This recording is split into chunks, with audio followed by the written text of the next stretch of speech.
les slides d'après, hein, parce que là, je peux pas que les... Voilà. C'est vrai que, honnêtement, j'ai exactement la même politique que toi pour reprendre la conférence. J'étais vraiment pas sûr de quoi j'allais parler, parce que je savais pas ce que c'était. En ce moment, les gens me disaient, mais toi, vraiment, tu as une intelligence émotionnelle au-dessus de la normale. Je dis, ouais. Alors, il y a un truc qui est bien, c'est que notre ami Daniel Goleman, on le cite tous, c'est le seul qui a écrit apparemment sur la question quasiment, donc c'est assez normal qu'on ne soit pas tous au courant. Et surtout quand vous lisez ça, que 90% des compétences d'un leader sont liées à l'intelligence émotionnelle, il est temps qu'on commence à savoir ce que ça veut dire. Sinon, on est un peu mal grave.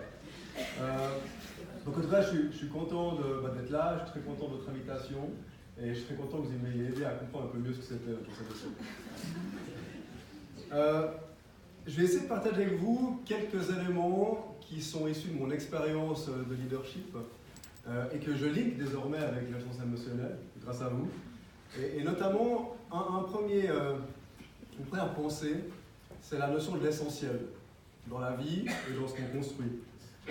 J'ai toujours pensé qu'il fallait des valeurs simples et que pour pouvoir bien les communiquer, et surtout de suivre ces valeurs pour que les gens avec lesquels vous travaillez, ils sachent toujours dans quel sens vous allez et qu'ils n'aient pas l'impression de se perdre avec vous. Alors pour moi, ces valeurs, elles sont proches de l'humain, de la nature. Moi, ce que j'aime, c'est la montagne, vous l'avez vu avec mes différents engagements.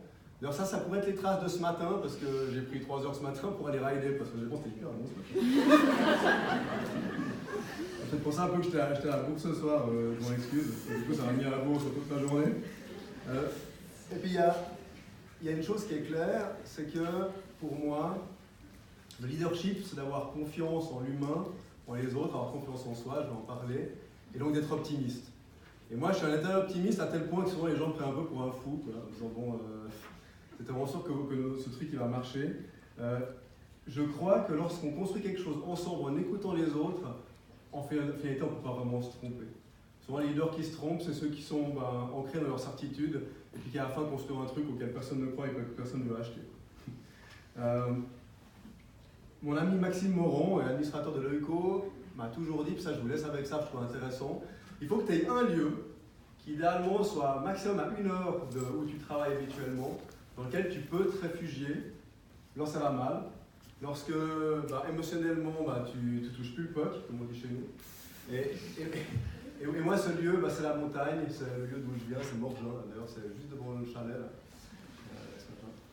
Et ça, c'est quelque chose qui pour moi, m'a vraiment marqué. Et maintenant, quand ça va pas très bien, je vais là-bas et puis je me ressens.